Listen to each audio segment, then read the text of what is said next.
자, AI의 미래, 과연 누가 쥐게 될까요? 오늘 우리가 파헤쳐볼 이야기는요, 바로 이 판을 완전히 뒤집을 수도 있는 한국에서 시작된 아주 거대한 움직임에 대한 겁니다. 우리가 보통 AI 혁명이라고 하면 똑똑한 소프트웨어를 떠올리잖아요? 그런데 진짜 전쟁터는 다른 곳에 있습니다. 바로 눈에 보이지 않는 이 AI를 돌리는 물리적인 인프라, 그러니까 하드웨어를 누가 쥐느냐 하는 거죠. 그리고 여기서부터 진짜 거대한 문제가 시작됩니다. 쉽게 말해서 이 생성형 AI가 너무 많은 걸 요구하니까 기존 클라우드 방식으로는 이제 감당이 안 되는 거예요. 이게 지금 클라우드 업계가 마주한 숨겨진 위기이자 아주 골치 아픈 트릴레마라고 할 수 있죠. 자, 그럼 이 AI 인프라 위기가 대체 뭔지 세 가지 핵심 문제를 하나씩 짚어보죠. 바로 컴퓨팅, 전력, 그리고 비용입니다. 첫 번째는 컴퓨팅 파워예요. 이게 정말 말도 안 되게 늘어나고 있어요. 예측을 보면 2028년까지 데이터 센터가 처리해야 할 양이 지금보다 무려 3배가 될 거라고 합니다. 3배요? 자, 그럼 두 번째. 이 엄청난 컴퓨터들을 돌리려면 뭐가 필요할까요? 바로 전기죠. 전력. 2030년이 되면 데이터 센터가 쓰는 전기가 35기가와트까지 늘어날 거라고 해요. 이게 어느 정도냐면 그냥 수천만 가구가 쓰는 전기를 데이터 센터 혼자 다 먹는다고 생각하시면 됩니다. 어마어마하죠? 그리고 마지막 세 번째. 네, 바로 돈 문제입니다. 비싼 특수 장비에다가 어마어마한 전기세까지. 이러니 비용이 말 그대로 하늘 높은 줄 모르고 치솟는 거죠. 그런데 재밌는 건 이런 위기가 누군가에겐 기회가 된다는 거죠. 미국에서는 이 틈을 파고드는 새로운 플레이어들이 등장하기 시작했습니다. 각자 아주 독특한 방법으로 이 문제를 풀려고 하고 있어요. 보시면 아시겠지만 이 회사들이 접근하는 방식이 다 다릅니다.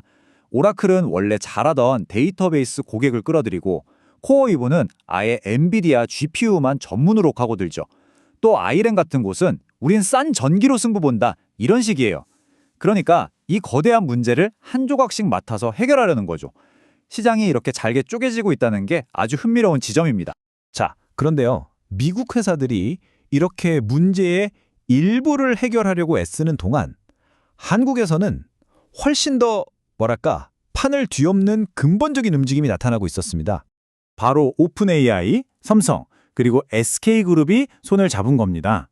아예 새로운 AI 생태계를 밑바닥부터 같이 만들겠다고 나선 거죠.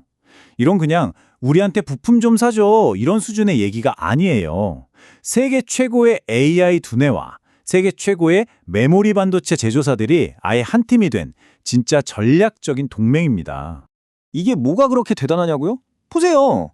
예전에는 AI 회사가 서버 회사한테 주문하고 서버 회사는 또 칩 회사한테 주문하고 이런 식이었잖아요. 근데 이 새로운 동맹은 중간 단계를 싹 없애버린 겁니다. AI를 직접 쓰는 오픈 AI가 칩을 만드는 삼성, SK랑 그냥 머리를 맞대고 우리한테 딱 맞는 거 처음부터 같이 만들자 이렇게 된 거죠. 이건 완전히 새로운 방식이에요. SK의 최태원 회장도 직접 나서서 말했죠.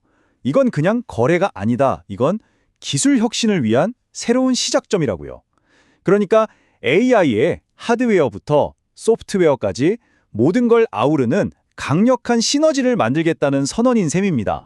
자, 바로 이 동맹이 완전히 새로운 개념의 거인을 탄생시켰습니다. 지금부터 우리가 얘기해볼 한국형 하이퍼스케일러가 바로 그 주인공입니다. 한국형 하이퍼스케일러. 이게 뭐냐면요. 아주 간단합니다. 경쟁력의 원천이 소프트웨어가 아니라는 거예요. 핵심은 바로 반도체 칩부터 클라우드 서비스까지 AI에 필요한 모든 걸 수직으로 통합해버리는 제조 중심의 모델이라는 겁니다. 만드는 능력 그 자체가 힘이 되는 거죠. 차이가 확 느껴지시죠? 기존의 미국 거대 기업들, 그러니까 하이퍼스케일러들은 기본적으로 소프트웨어 회사예요. 필요한 하드웨어는 사서 쓰죠. 그런데 이 한국형 모델은 정반대입니다. 원래 하드웨어를 만들던 회사가 아예 클라우드까지 직접 만들어버리는 거예요.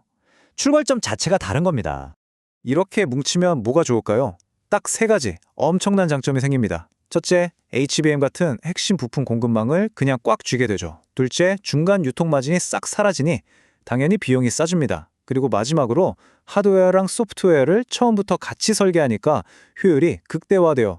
이건 솔직히 소프트웨어 회사들이 따라하고 싶어도 할 수가 없는 넘사벽의 경쟁력입니다. 자, 그럼 이게 과연 어떤 나비효과를 불러올까요? AI 시장의 글로벌 판도에 어떤 의미가 있을까요? 어쩌면 이건 정말 거대한 지각 변동의 시작일지도 모릅니다. 지금 우리나라 클라우드 시장 솔직히 한번 보세요. AWS가 거의 65%를 먹고 있죠. 사실상 미국 회사들한테 다 내주고 있는 거예요. 우리 AI 기업들이 버는 돈의 상당 부분을 이 클라우드 비용으로 내고 있다는 뜻이거든요. 이 새로운 동맹이 노리는 게 바로 이겁니다. 이 판을 깨겠다는 거죠. 근데 이들의 목표가 단순히 국내 시장에만 머무를까요? 절대 아니죠. 더 큰 그림을 보고 있습니다. 지금까지 세계 기술 시장은 미국과 중국, 이 양강 구도였잖아요. 바로 그 판에 도전장을 내미는 새로운 세력으로 자리매김하려는 겁니다. 자, 그래서 마지막 질문은 이겁니다. 과연 AI의 미래는 미국의 소프트웨어 위에 세워질 것인가? 아니면 한국의 실리콘, 즉 반도체 위에 새롭게 세워질 것인가? 수십 년 동안 이어져 온 소프트웨어가 왕이다라는 공식에 한국의 제조업이 아주 근본적인 질문을 던지고 있는 겁니다.